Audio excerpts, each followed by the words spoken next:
overall, I think the theme of these changes is we're getting reworks that no one asked for, and we're getting balancing that's probably going to go in the opposite direction of what we want.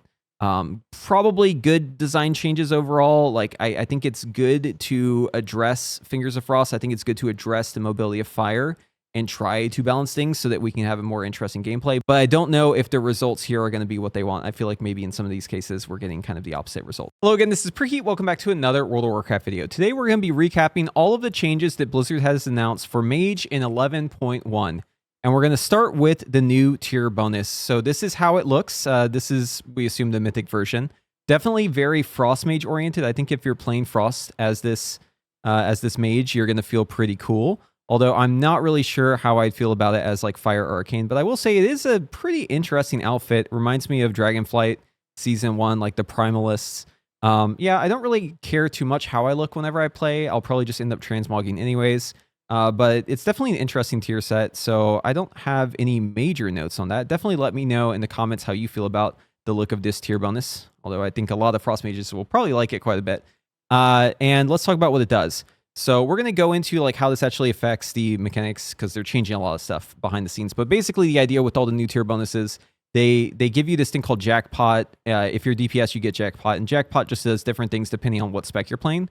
So what's interesting is all of these have Jackpot kind of woven into a certain spell. So for like Arcane, it's Touch of the Magi that procs it, guaranteed. For Fire, it's anytime you use Combustion. And for Frost, it's anytime you use Icy Veins. One of these is not like the other. So the lower your cooldown, it just seems like the more effective this tier bonus is. And obviously it does something different for each one, but they're all really good. Well, except for Frost. So for Arcane, whenever you get Jackpot, you get clear casting and you get increased damage. That's exactly what you want in Touch of the Magi. You want to have more clear casting. You want to have increased damage. You're stacking damage multipliers in that window to get as much damage as possible. So this is fantastic. And then also they've added in Aether Attunement guaranteed. Whenever you use your Touch of the Magi, guaranteed to get an Aether Attunement.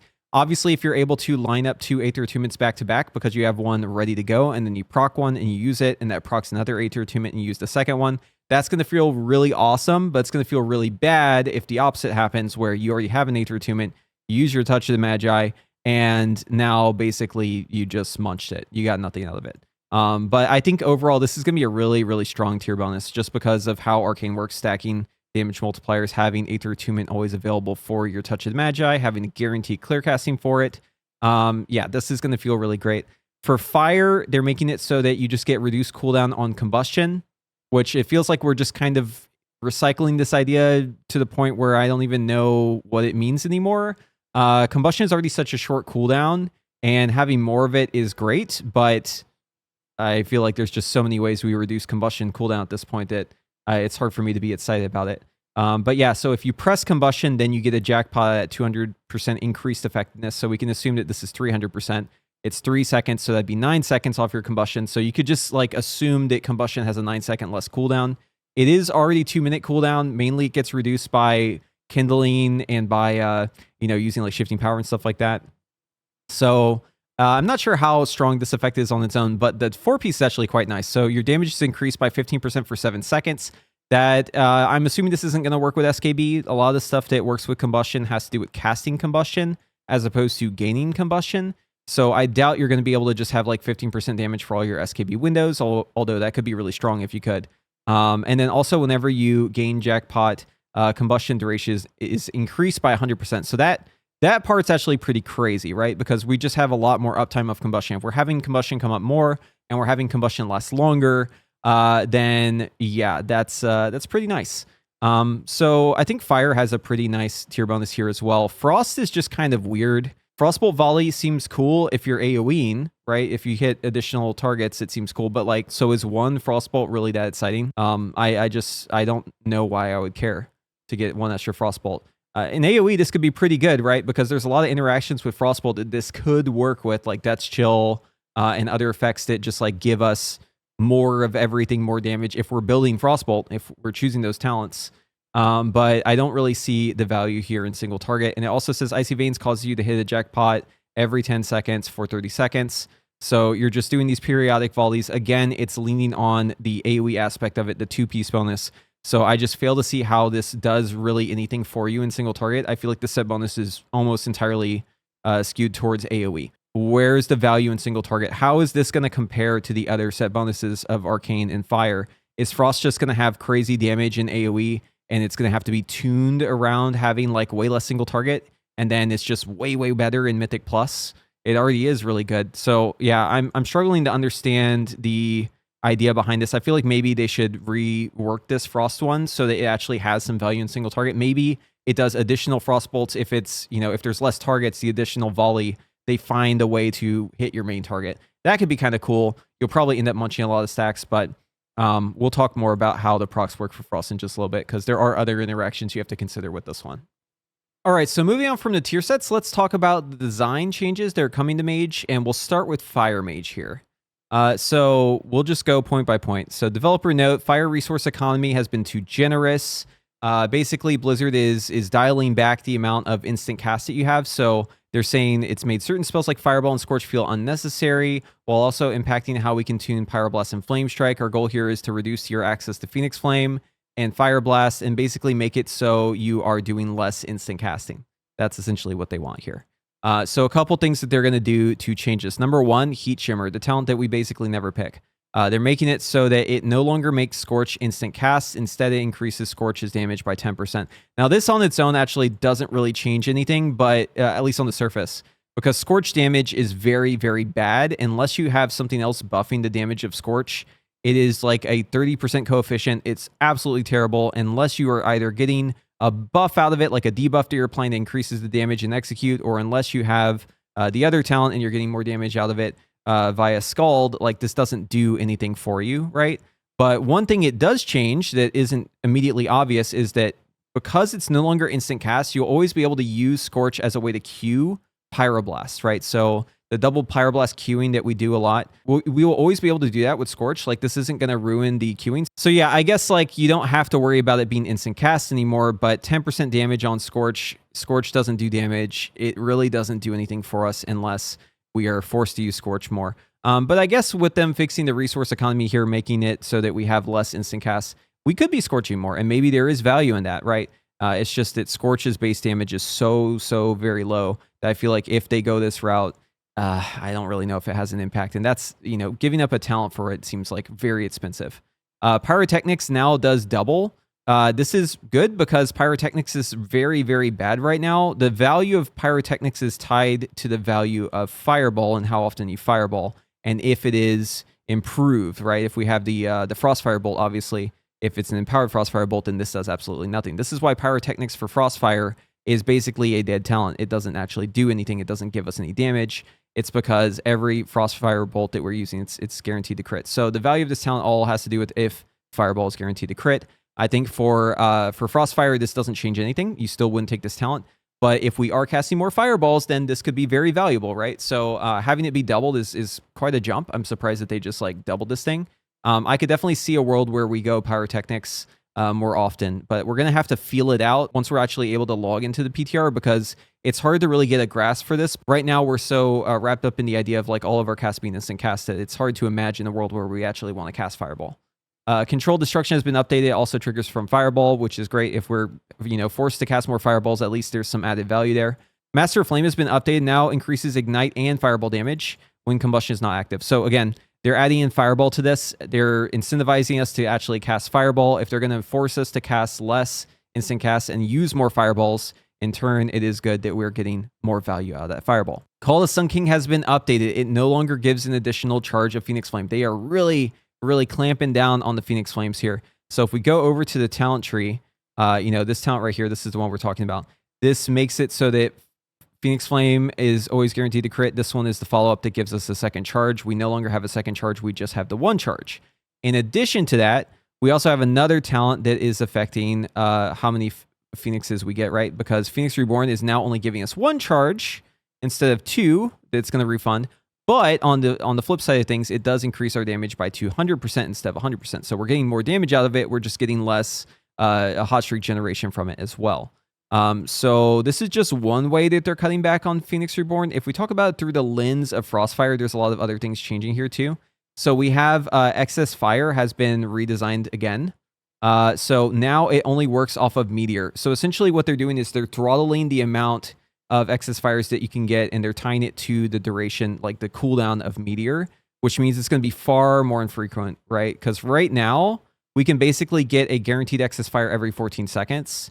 And, you know, obviously we get extra ones if we do have the empowered Frostfire bolts, but if they're tying it to Meteor, that makes it like every, you know, 40 seconds, 45 seconds, maybe it's reduced, maybe it's 35 seconds. Basically, you get like way less value out of this thing. And this gives us cooldown reduction on the Phoenix Flame. Like behind the scenes, the reason why Frostfire works the way it does is because you have infinite Phoenix Flames. And if they are reducing the charges on Phoenix Flame, they're reducing the amount of refunds you get on Phoenix Flame, and most importantly, reducing the amount of cooldown reduction you get on Phoenix Flame through excess fire, then you're going to basically be playing Frostfire and feeling like you just are hardly ever casting Phoenix Flame compared to how it is now. In addition to that, excess Frost procs from excess fire now. It leads into this buff, okay? A little unintuitive, because right now, you get the buff, you max it out, you get the excess buff, right? It kind of just makes sense. But now you have to spend the excess fire to get to the excess frost. This is just doing the Ice Nova like we were used to, but it's also reducing the cooldown Meteor. Notice how the tooltip says 5 seconds. So this was originally 5, and then they buffed it to 10, and then they accidentally nerfed it to 5 in the 0.7 patch that just happened a couple days ago. And then they hotfixed it back to 10. That's how it is on live. And now they're reducing it back to 5. I'm just like, can you guys figure out what the cooldown reduction you want is? Because you just keep going back and forth. At this point, I don't know if you intend for this to happen. Like, is someone accidentally entering a 5 instead of a 10? I can't tell, because we've been going back and forth. It's just whiplash like crazy, which honestly is the theme of Mage. I feel like this entire expansion has just been whiplash like crazy. But anyways, yeah, I don't really understand this design decision, because if they're going to have excess frost be tied to excess fire, and excess fire is tied to Meteor, and excess frost is how we get Meteor cooldown reduction, then we're only really able to get one reduced cooldown on Meteor per Meteor set. And this is throttled by Meteor, but it also gives cooldown reduction for Meteor. So we're just getting these buffs basically never, like once every 45 seconds. I don't know. That just feels weird to me. Aren't we gonna just, like, at least we won't waste the cooldown reduction, because we're always gonna have it like right after a Meteor. But also the effects, like the power of Frostfire, is tied to these buffs. So if you're hitting this with such a huge nerf hammer, I feel like you're just like crazy throwing into tuning out of whack, right? And there's other reasons too why Frostfire will actually be at a disadvantage in the patch, specifically for Frost. But yeah, I think this is just kind of weird, and I'm not really sure why they're redesigning it. It also made them have to reorganize how the talents are placed on here, because, you know, in order to get excess Frost, like, you have to have excess fire, so they put it behind that talent. So yeah, I understand the intent here. I understand that they want to reduce the Phoenix Flames that we're having. They're saying that we're doing too many instant casts, but maybe you're doing too many changes at once. I don't know what the unintended consequence of this will be until I play it, but I just feel like we're basically never going to cast Phoenix Flames. That's the gist I'm getting from this. Anyways, moving on. So Fire Blast has an increased cooldown as well. Again, they're just like hitting everything that gives us instant casts, and it's all happening at once. So yeah, that's about like a 12% less Fire Blast over the encounter if you don't account for time anomalies. So definitely a pretty substantial nerf. Also, Hyperthermia is being reduced, so you just get less instant cast from Hyperthermia. Just a lot more casting just across the board. And then they are increasing the damage of Pyroblast to account for this. They're also reducing the mana cost. This is great. They needed to do this like at the start of the expansion. I'm glad that they're doing it now. They're also making Flame Strike mana costs go down as well. So hopefully this will help with Fire Mage going I still think it's weird that it's tied to this much mana anyways, because Fire going as new expansions come out, it happening over and over and over again. I feel like at some point you have to realize that like this is just a problem that will keep rearing its head over and over again unless you like actually kill the core issue, which is that it should not cost mana with Hot Streak, period, in the story. But I guess we'll, see how that pans out. Also increased damage to Flame Strike, right? So they're just increasing the spenders overall. If we're getting less Hot Streaks, it makes sense to increase the damage of the Hot Streak. And I think that's actually probably a good thing. Having Hot Streak be more beneficial is a good thing overall. It's just I think they might have swung a little too far, but of course we'll have time in the PTR to test it and see if that's true. Also, they're increasing the value of Sun King's Blessing. It's going to be a higher damage coefficient.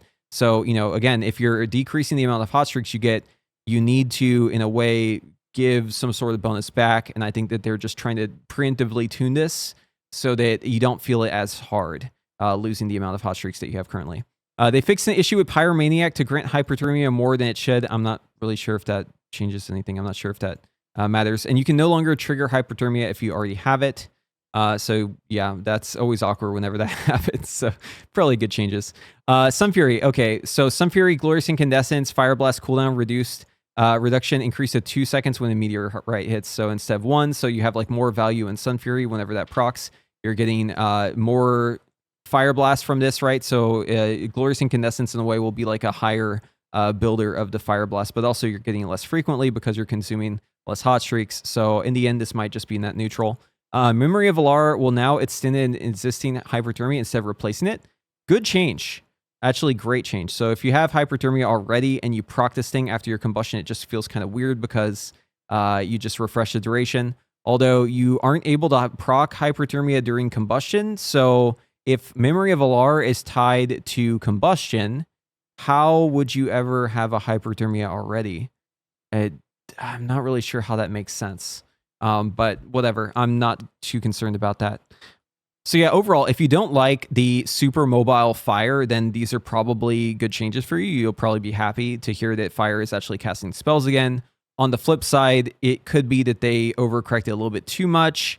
But we're also, keep in mind, we're also getting increased combustion duration due to our tier bonus. So I think what's actually happening here in the big picture is they're shifting more damage out of cooldowns into cooldowns.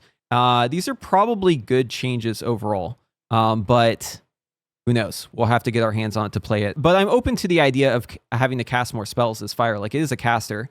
You know, it shouldn't be like a BM Hunter, although I have been really enjoying my BM Hunter arc as Fire Mage, just being able to run around. It's been pretty fun. All right, moving on from fire, let's talk about Arcane. So we start so well. This is such a funny way to start this. Developers notes, quote, "We're happy with where Arcane's gameplay has landed after the 20th anniversary celebration update changes." I'm glad someone's happy about it, you know? Maybe the players aren't happy, but at least the devs, they're patting themselves on the back. They did a good job, or at least that's what they're saying. Our primary goal in Undermine is to simplify the number of variables one has to consider when casting Arcane Barrage. Hey guys, real quick, I have a really good solution for this. How about we just get rid of Aether Vision and put it back on double dipping? I feel like that might simplify it. Just a thought, you know, might be a good way to do that, but okay, we'll just stick with Aether Vision. Maybe 11.2. Enlightened has been updated, so now it's going to scale based on your current mana. I don't really think this changes much. I mean, we're still going to take it because we need the talents underneath it, but yeah, if you were tracking Enlightened, you can probably just stop tracking it. And I don't know if anyone was tracking it because we're already tracking so many things with the new Aether Vision changes that I don't really see any sort of mental bandwidth left over to track Enlightened.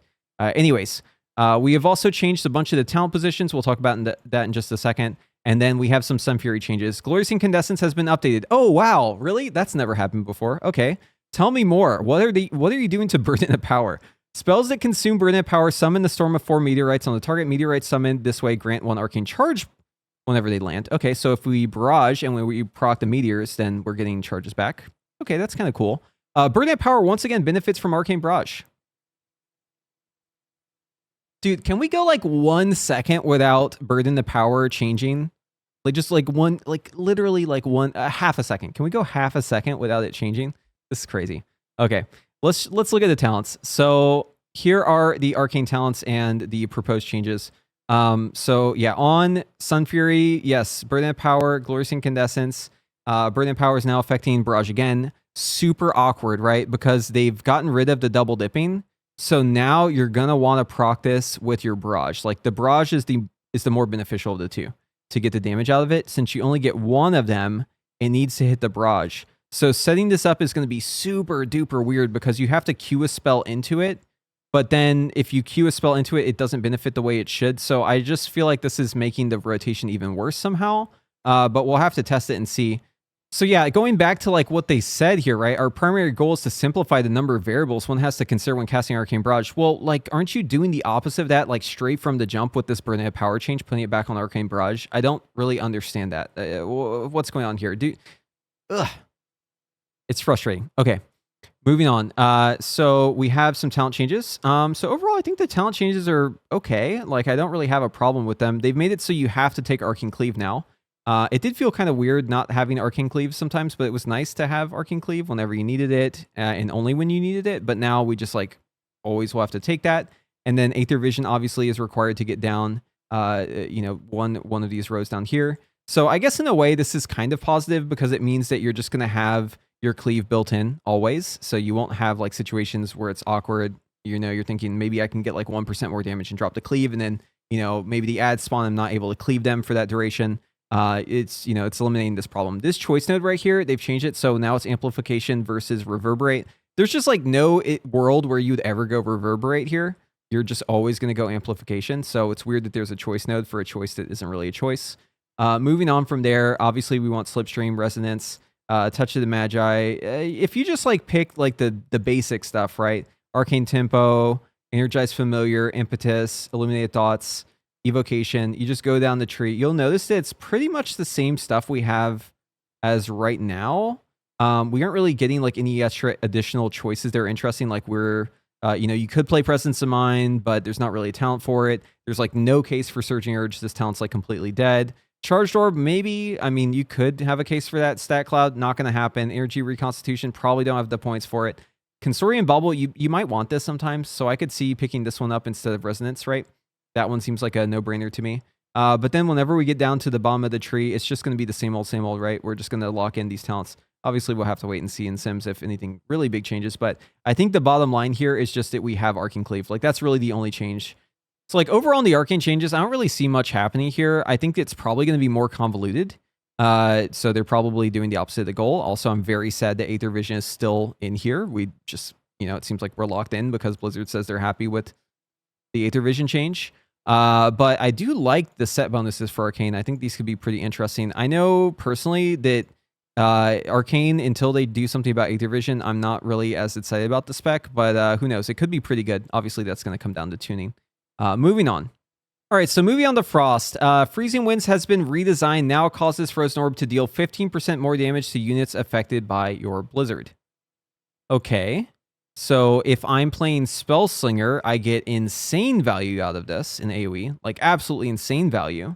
But if I'm playing Frostfire, where is the value here? I don't understand this. Doesn't this just make Spellslinger infinitely better than Frostfire in every way? And also the changes to Excess Fire and Frost are nerfing Frostfire doubly. So now aren't we just widening the gap between Frostfire and Spellslinger? I don't really understand this. Anyways, developers note, Freezing Winds has impacted our ability to increase access to Frozen Orb or put more power into Fingers of Frost. With the addition of hero talents, Frost is more flooded with Fingers of Frost than ever before. I would go so far as to say like Spellslinger Frost, not specifically just Frost in general, but okay.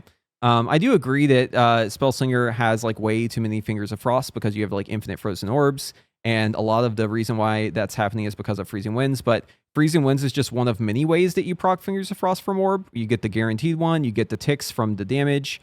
So, you know, Spellslinger is probably still going to be inundated as long as it's getting frozen orb resets. That to me seems like the bigger problem, but okay.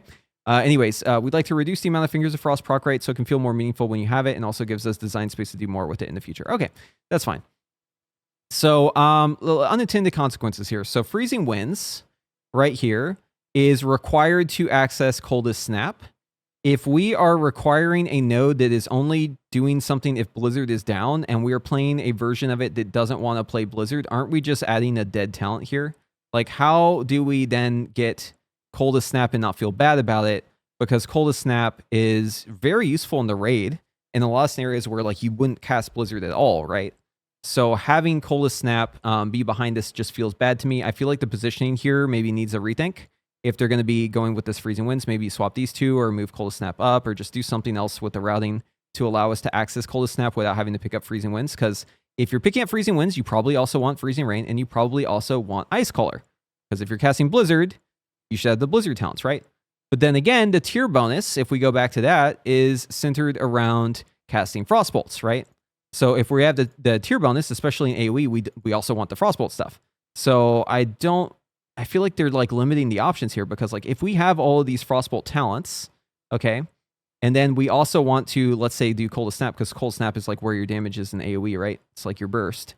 We're like short a node here unless I pull something out. And if I pull out, let's say, Freezing Touch, like it just breaks the whole thing because I need enough talents to get down here in the first place. Maybe Slick Ice goes down here to Coldest Snap. But then again, right, we want Ice Caller, we want Freezing Rain.